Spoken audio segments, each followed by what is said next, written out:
Welcome to Fully In It, a show for moms who know they are called to so much more.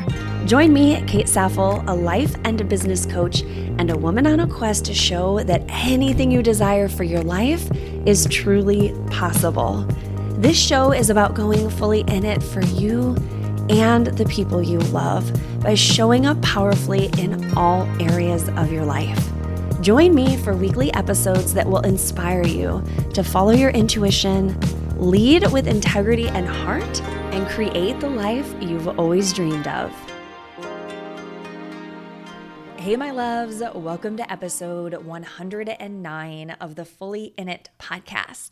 Did you catch last week's episode? I shared the thoughts that have so fully supported me in growing my business and in being a mompreneur, which is just a totally different game when you have kids and you're trying to grow a business.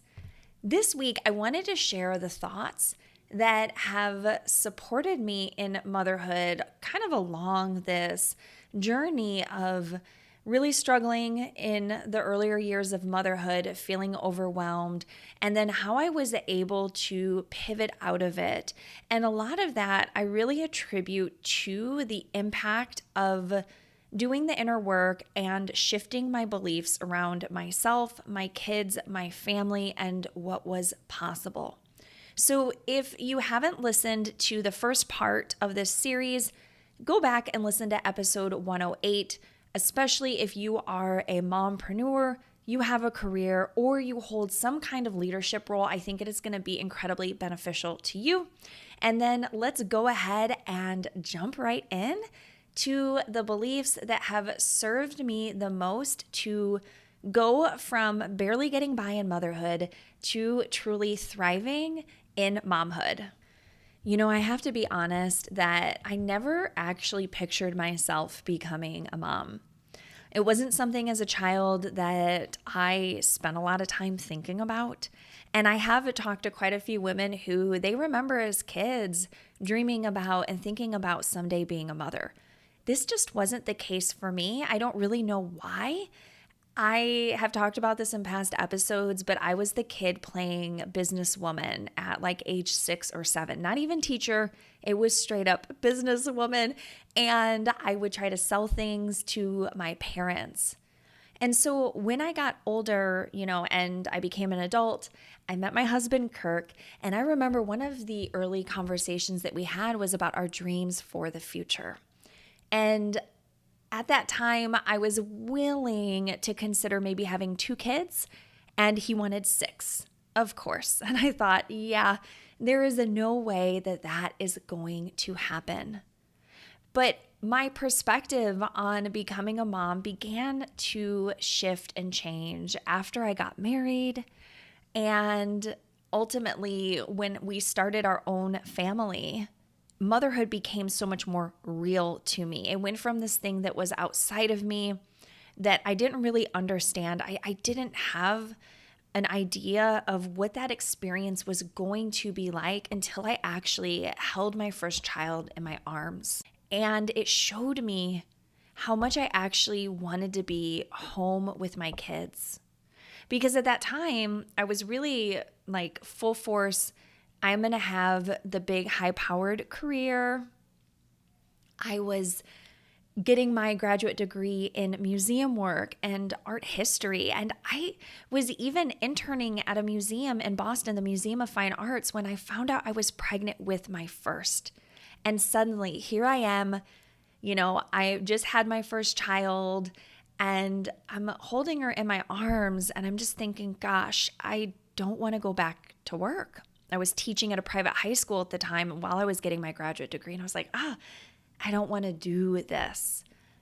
I want to be home. And that really surprised me because I hadn't intended for that to be the case. I thought I was going to go back to work immediately. I began to explore other ways for me to bring in an income while being home with my kids. But as many of you know, these are not easy transitions, whether you went back to work full time, when your baby was little, or you came into the workplace later, or maybe you were always in the workplace, but then you decided you wanted to become a stay-at-home mom. All of these are identity shifts. They change the way that we see ourselves. And so even though I felt very aligned with the idea of being home with my kids and working from home in some capacity, I experienced some postpartum depression right off the bat. And part of that was, Kirk and I had both, he had finished grad school. He was in his first job as a speech pathologist. We had just recently moved. And I was trying to figure out my next season of life, of like how to even be a mom in a new community with no friends. And I didn't have my work as that thing to kind of like bolster my opinion of myself and to validate who I was. I wasn't going into the workplace. I was home every day with a baby who had a lot of needs, right? Like talk about going into the deep end, like she never slept. And so I found myself in this depressive state. I was really struggling. And we made the decision to move again when Kirk finished that rotation he was doing so that we could be back by community and hopefully that I would start to feel better. And it did make a difference because I began, finding my stride in motherhood. I was connected to my community of friends once more, and I defended my thesis. I finished grad school and I got a job teaching for the local university. All of this happened so fast. You think in about a year's time, I gave birth, we moved a second time. I don't know if any of you have gone through this, right? It's like when you're in that season of having a young family, transitions are just so common, but they're also so challenging, and they truly do impact your experience of motherhood. That all happened almost 11 years ago. My oldest is turning 12 in a week. And it's only now that I can look back and see how hard that was on me, how I was doing my best at the time, but I really felt lost. It was so many new roles to carry at the same time, like being a new mom and then, teaching at the university and having to learn all of that while I was sleep deprived. It was a lot. So I think the thing I want to say right here is that if you are in a season where you either have like itty bitty kiddos or you've made a lot of transitions recently, you've changed jobs, you've moved, something is different, give yourself lots of grace because we think in that moment that we should be doing better than what we are. At least that was always the case for me. I was always very hard on myself, like, why aren't you handling this better? Why isn't this easier for you? Or why is it easier for other people and not for you? But the reality is that it's just plain hard to go through these kind of challenges and transitions when you have young children. So I eventually did really hit my stride, and I had my second daughter, everything was going amazing. We decided to move again a few years later, and I've told this story on the podcast, but we bought a little house up by Lake Michigan, and we just wanted to kind of simplify. We wanted to travel more, and we wanted to do life differently. And we ultimately did. It was such a beautiful season for us. I got pregnant with my third kiddo, my son, and it wasn't until I was near the end of his pregnancy that things started getting really challenging for me again. We had this old cranky house that had tons of problems and needed lots and lots of maintenance, and it was a total money pit. And at the same time, Kirk did not have a super secure job. He had left the hospital and was trying this other route that ultimately didn't quite pan out in the way that we thought it would. And this was really hard because, all of this was happening right at the end of my pregnancy. You got to think I was like maybe 36 weeks pregnant. And my husband left that job that wasn't working out and was searching for another one. It was so crazy. And I really just had to kind of like lean back and let what happened happen, because the truth was I had very little control. But ultimately, I had my son, gave birth, And I was applying for a second teaching job to try to help bring in some more income. And then when he was about 4 months old, I was so stressed from trying to onboard to the new university that I was teaching for online that I came down with shingles, right? Like, this is serious. I was experiencing a lot of postpartum depression again. I didn't really have that with my second kid, but it was back full force.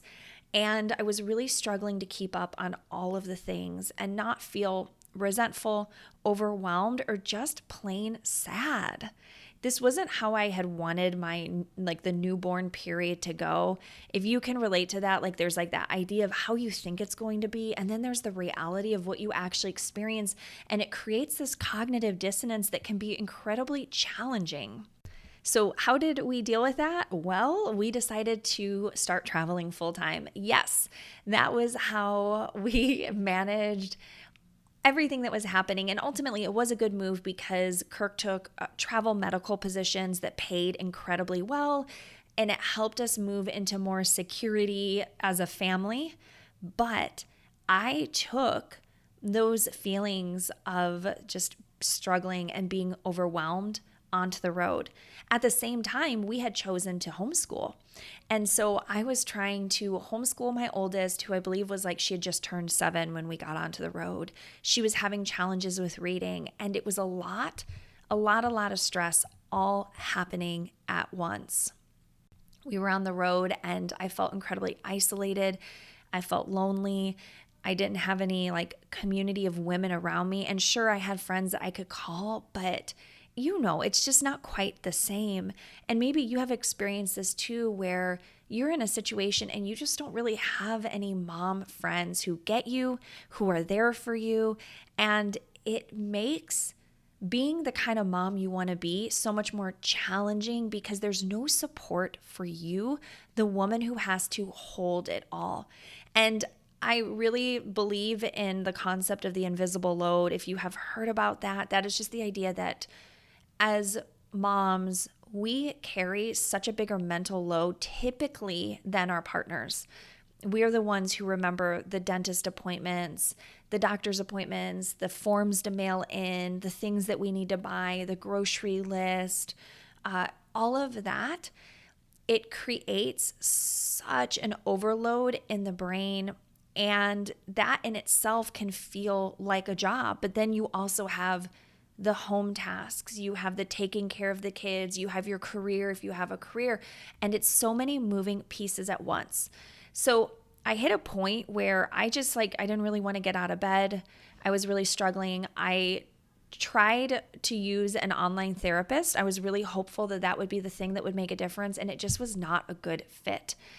Then I found my first life coach, and she was such a godsend for me because I needed someone who understood my situation. She was a fellow mom who got my values and who could kind of be a bit of a lifeline to help me move out of that situation that I was experiencing and to find my confidence again in myself, both as a mom and as a woman.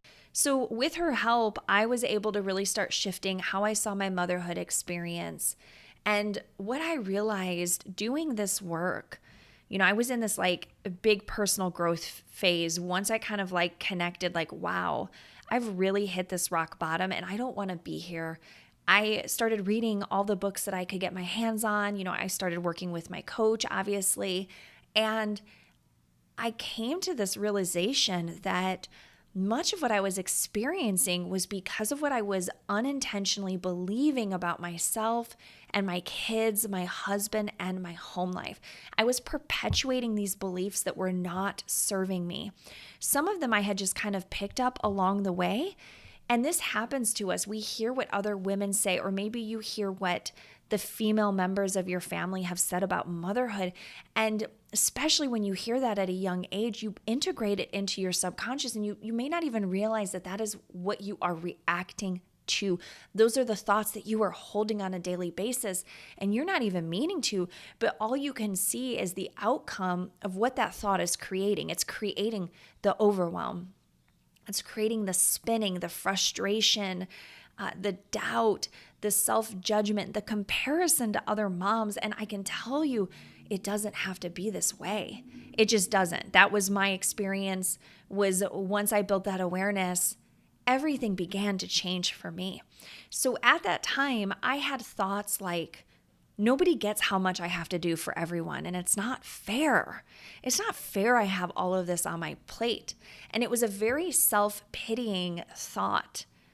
It was a thought that was really wrapped up in how I wasn't getting what I needed, but the reality was I had positioned myself in the family as the one who could just fix everything for everyone, and I was going to sacrifice myself to take care of everybody else's needs. And when you put yourself in that position, there's no end point to it, because everyone gets used to you doing everything for them, and it's really hard to shift out of it. So then it creates that resentment. And it also led to the belief that I'm trapped. This isn't going to get any better ever. Have you ever felt trapped in your situation? It is a horrible thought to have, and to believe that that you're stuck and that it's not going to change. And consequently, when you believe that things are never going to get better, it influences the way you show up, because you just quit trying. You just are like, well, this is just what it is. Why should I even bother trying? And then that becomes a self-fulfilling prophecy in itself. I also had the belief I just can't do it all.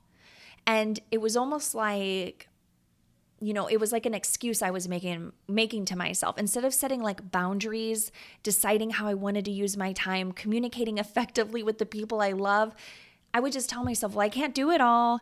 And then I would go like scroll on my phone, or I would just totally tap out, because that belief perpetuated my own inability to get anything done. I was creating that as my reality by believing that thought.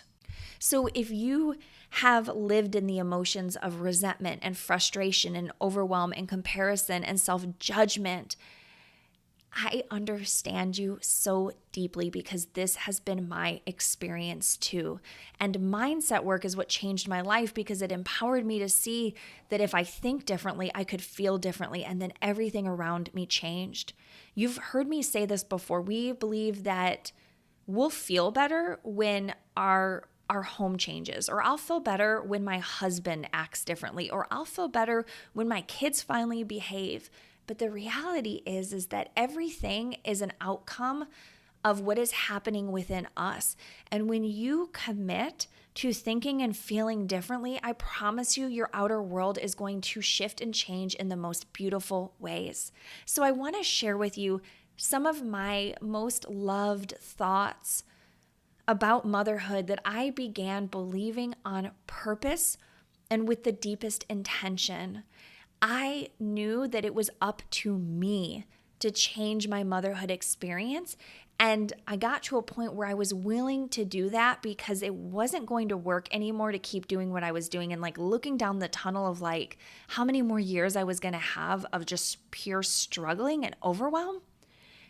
I realized I didn't have time to waste with that BS anymore.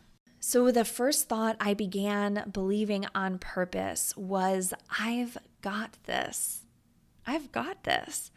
It is so empowering when you tell yourself you've got it, that you can handle whatever it is that you need to handle. This thought puts you in the driver's seat of your life and reminds you of how capable you are.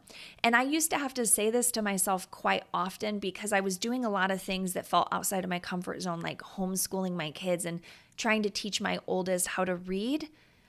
And I wanted to believe that I couldn't do it, but that thought was one that would take me out of my power. And when I saw myself doing that, I would say, you know what, Kate, you've got this. You can do this. Remember who you are. Remember how capable you are. And I talked about this on last week's episode. I would look at evidence and examples of myself in other roles I fulfilled in my career, in my education, where I did feel more in my power. And then I would borrow those emotions and apply them to motherhood. The second thought that I had was, I don't have to be perfect. This was a way for me to release my grip on perfectionism that was essentially ruining my life. Because when you hold your bar so dang high that you can't even meet it, you're going to feel like a failure on a daily basis, and it's completely unnecessary. I mean, let's get this straight. There are no perfect moms, period. There are not. And you don't have to be perfect. Do not hold yourself to an unobtainable standard. So when I said that to myself, I don't have to be perfect. I could like breathe a little bit deeper. I could remember that my kids aren't expecting perfection. They just want me. They want me to be present, not perfect. But when we're trying so hard to be perfect, we actually miss the moment that is right in front of us because we're distracted by our own behavior. So remind yourself there is so much freedom in imperfection and letting yourself be you and trusting that it is good enough. And that's another thought that I would have is like, this is good enough. What I'm doing, it's good enough. My house, it's good enough. The food my kids are eating, you know what? It's good enough. How I'm showing up for homeschooling, it's good enough. Give yourself that permission too. The third thought that I had that this one is a bit interesting, is I get to be here. Okay, I'm going to take things to a dark place real quick. I hope you're ready. Buckle up. You guys know my astrological sign is Scorpio. Not that I take that super seriously, but we tend to go to the dark, and I'm comfortable with it, but I just want to give you fair warning. There were quite a few times where I remember being angry at my family, being angry about being a mom, being angry how it was going, feeling so resentful at everything I had to do and just being like, oh, like this is not fair. And then I would get on Instagram and I would scroll, and I kid you not, this is how God, the universe always seems to work. I would come across an account of someone who either they had like a sick child or, their child had died or the mother had died. And it was, people talking about like, oh my gosh, we cannot believe that so-and-so suddenly passed away. And she was such a young mom and she left behind her whole family. And I would just sob. Tell me I'm not alone. Do you guys ever come across that kind of stuff on social media? Well, it would always pierce my heart because here I was like having a pity party for myself, feeling like so irritated that I had to do all the things I had to do. And then I'm seeing that this mom is not with her family because she's gone. And these kids don't get their mom anymore. Like I'm going to tear up just like thinking about this. And so I would say to myself, like, I get to be here. I get to be here right now. And like, what a gift that is. Like you, me, we're not guaranteed a damn thing. We don't. We go on with our lives like it's going to just continue forever. But we have no way of knowing. We just don't. We only have this moment right now with our families. And being aware of that, keeping that in the back of your mind when you are feeling that self-pity or you're feeling frustrated or you're not advocating for your needs, and remembering in a flash, it could all be different. My background is in art history, and there is a style of art called the memento mori, and you'll see it in a lot of classic art. But essentially what it was is like a still life with different symbols that represent the passing of time, like an hourglass with the sand dripping through it, or bones. And it was just an indicator that we are humans. And this time that we have is finite.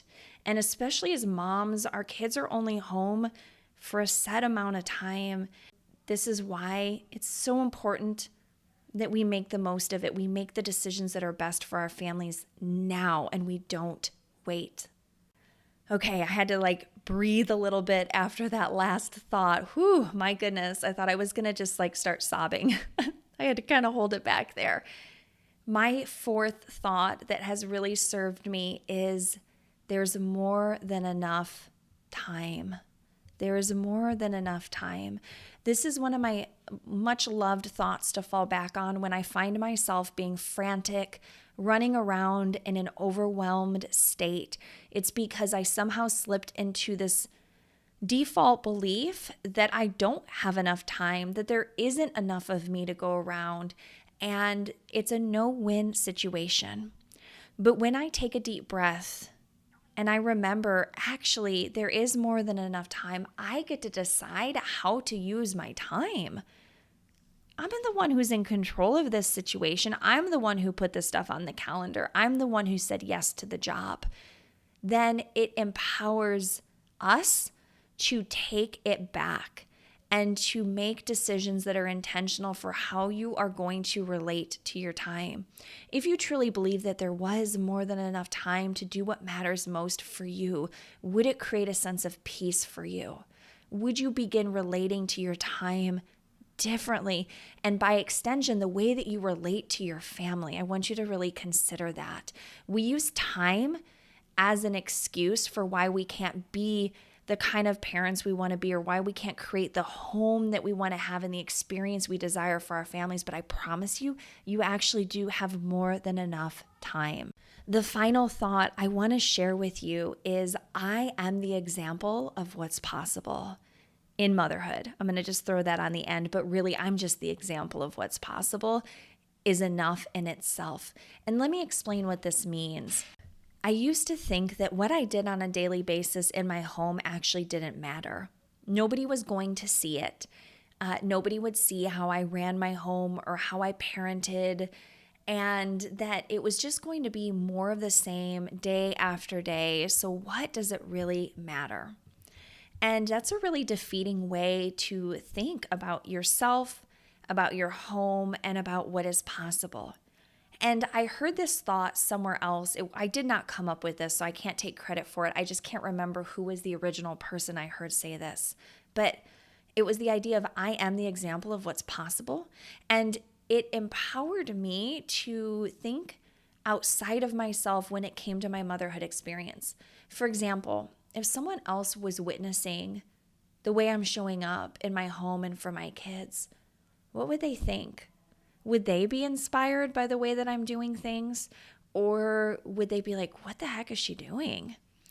I not only wanted to be an example of what a positive and confident motherhood could look like for other women, but also for my kids.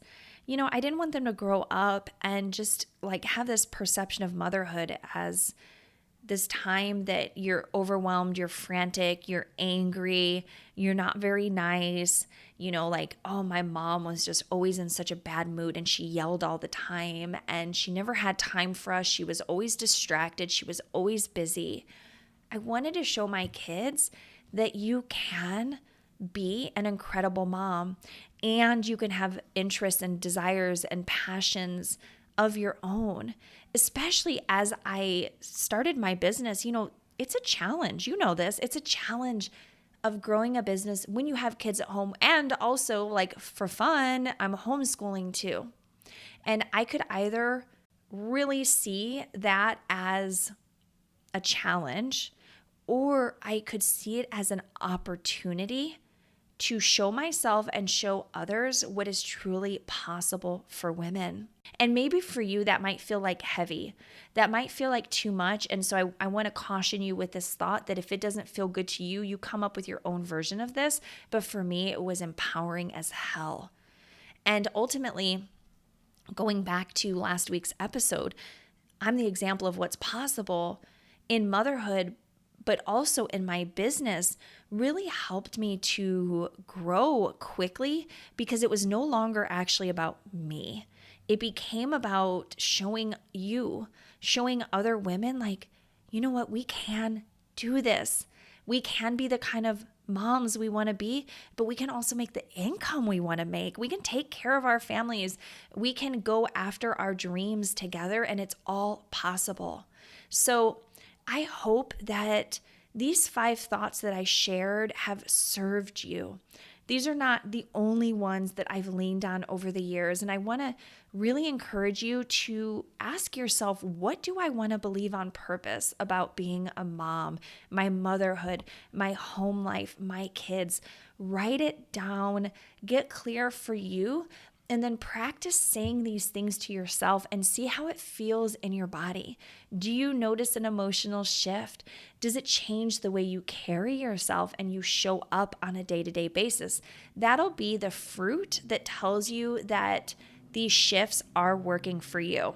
Thank you so much for being here today, for listening to this episode. I'm so grateful for every single one of you, and I will see you next week. If you loved this episode, it would make me so happy for us to connect more. I have the most amazing free resources like a 5-day e-course that will help you feel more confident leading your days and your family, a guided visualization for imagining and creating the life that you want. And if you are ready to take everything that you hear in this podcast and create it in your own life, you're definitely going to want to book a free 50-minute call with me to see if coaching is the perfect fit for you. Head to thestreamlinedlife.com/hello to find all of the latest resources from me. And I am sending so much love to you and your crew. I will see you next time.